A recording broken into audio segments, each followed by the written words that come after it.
เป็นน้ำหมออะไร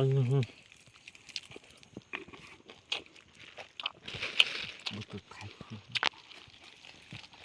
คนกองเนี่ยเปิดนี่ก็เปิด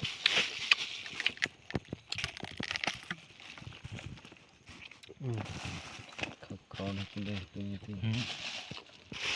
เอาดูนี่กันลงโอ้น้ำหมักน้ำหมักกินเนาะ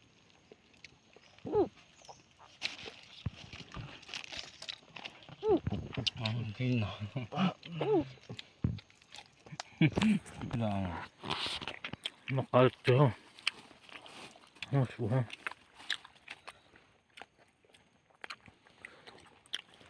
เราก็ตามบาสิตัว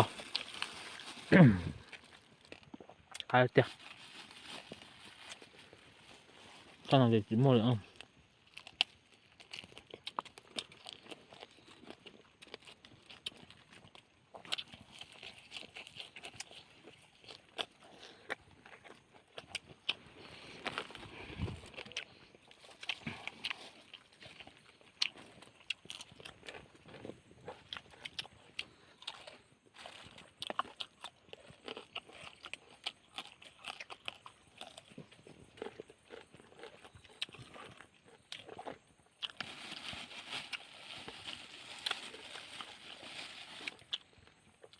นอกปะ